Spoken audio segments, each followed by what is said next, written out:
you come to realize that there are no accidents in this universe. Everything that takes place have the pieces moved around by something bigger than all of us.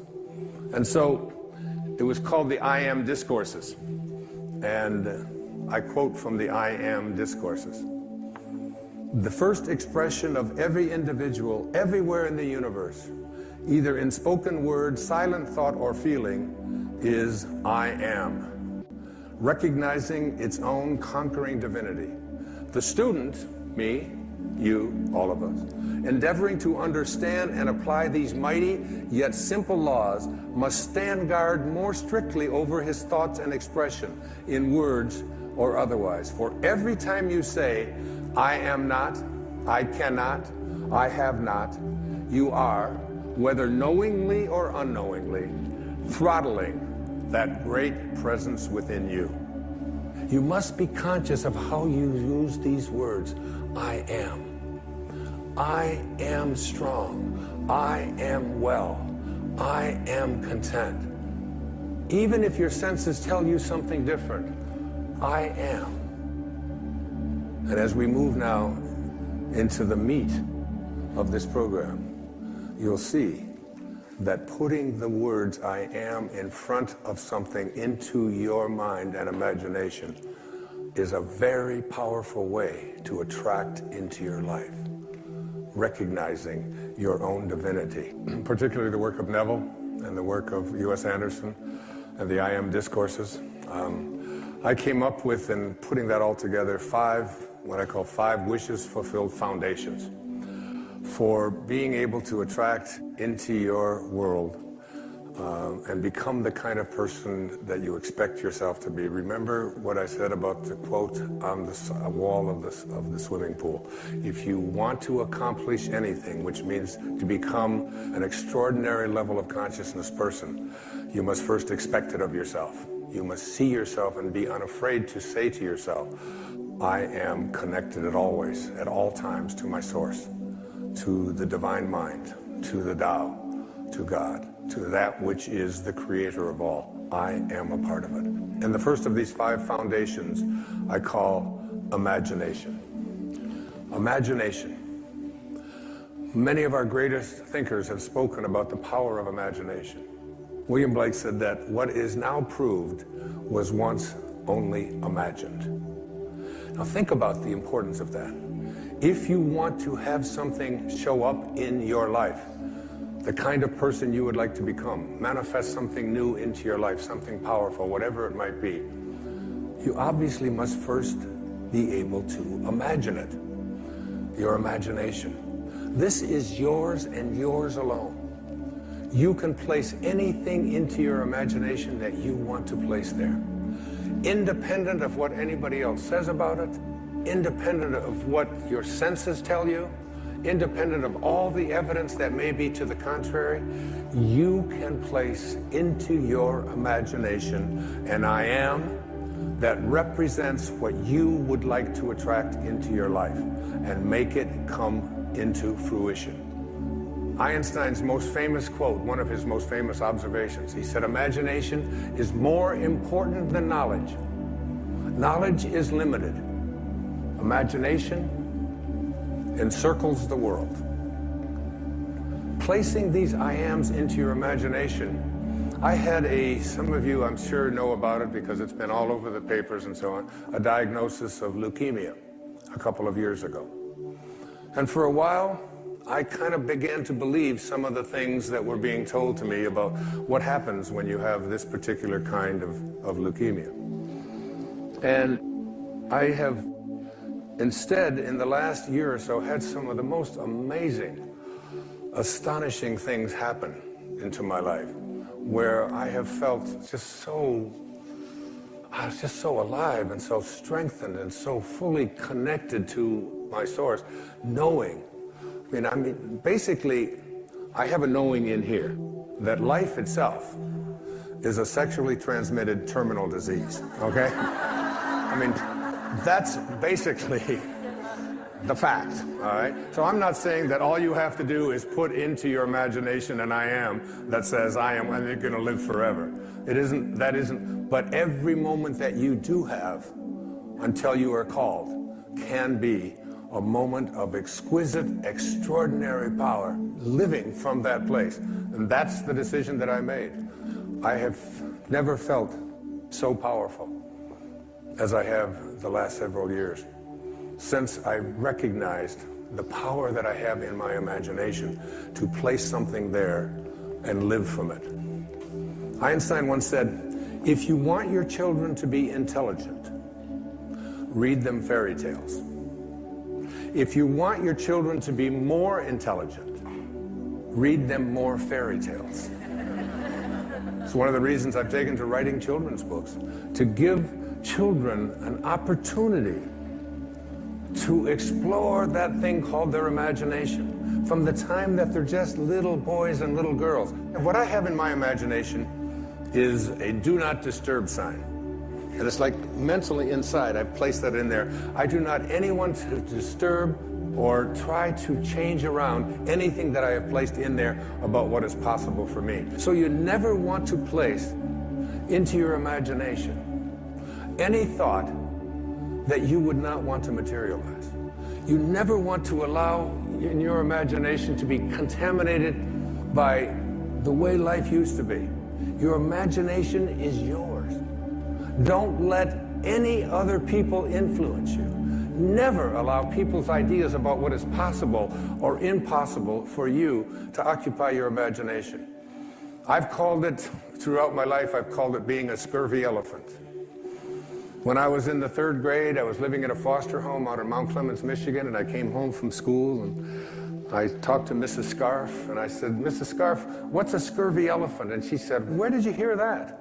And I said, I don't know, Mrs. Poole, my 3rd grade teacher, was talking to the principal, Mrs. Smith, and she said Wayne Dyer was in his classroom and called me a scurvy elephant.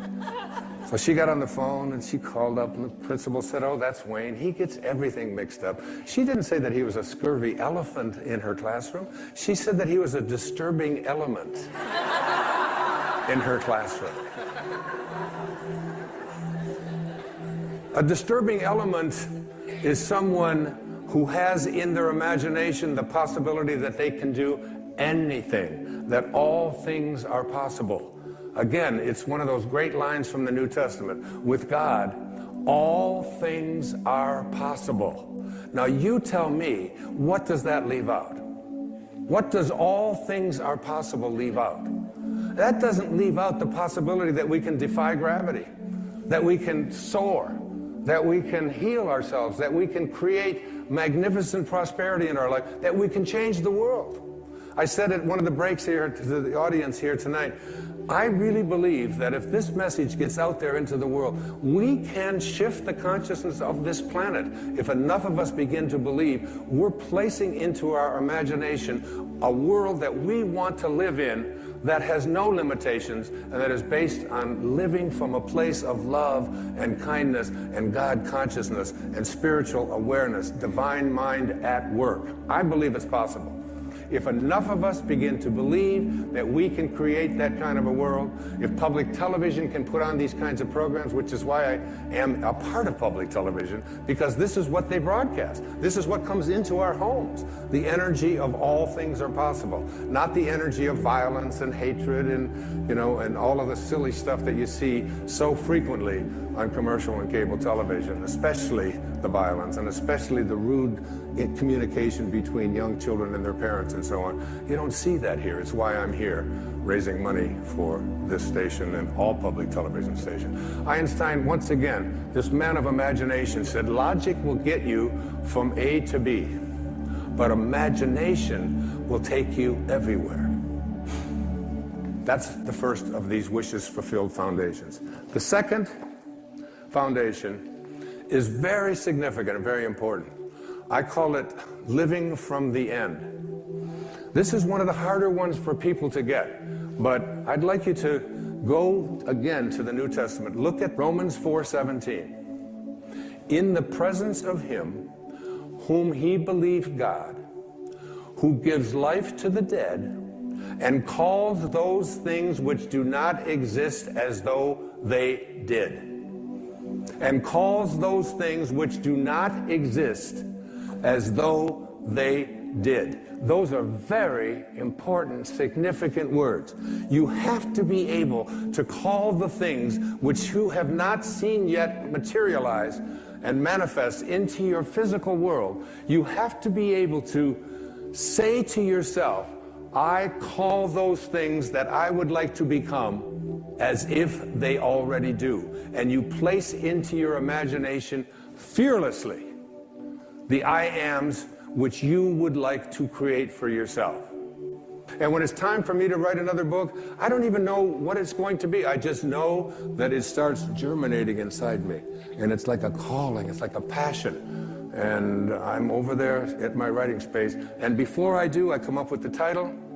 And before I even write one word, I did it with this book, Wishes Fulfilled.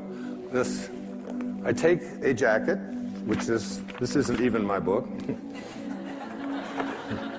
And I take this jacket and I ask the art department at Hay House if they will please design a book with this title. And I put it around another book, which I have done, and I set it on my writing space next to Ralph Waldo Emerson and Jesus Christ picture and Paramahansa Yogananda and my children and the people that I love deeply and profoundly in my life. And I look at it with 3 white candles that I light every single time I sit over there. And I look at that jacket. And it's as if I call those things. The book does not exist. I call it as if it did.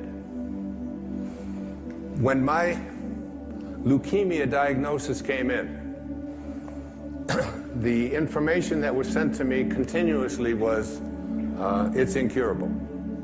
This is something that you can't change. And I would say to my children who would send me this, I would say, I'd really appreciate it if you didn't send me that kind of stuff. And they'd say, what do you mean? Why, Dad? Why wouldn't you want us to send that? It says that right in there. I said, what part of I am well is it that you don't understand? Because I have placed that into my imagination. I have a wonderful quote by the man I've cited before.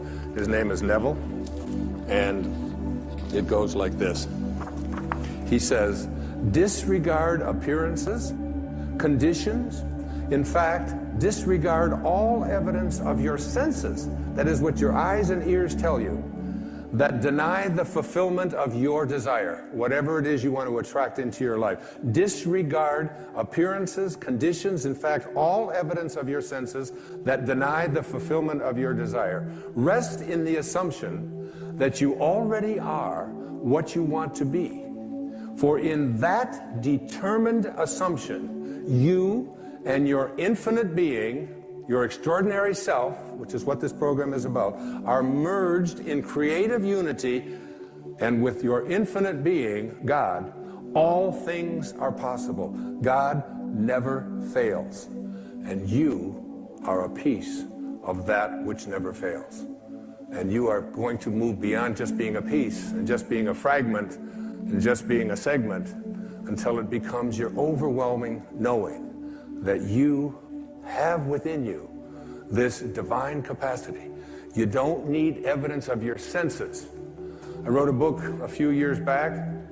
The title of it, I had to get my publisher because they didn't understand it. They called back, they said, I think you got this wrong. I said, no, it's called You'll See It When You Believe It. Not the other way around. People will say, well, I'll believe it when I see it. It doesn't work that way. You'll see it when inside you have a knowing. And Neville also said, therefore, to incarnate a new and a greater value of yourself, you must assume that you already are what you want to be, and then live by faith in this assumption.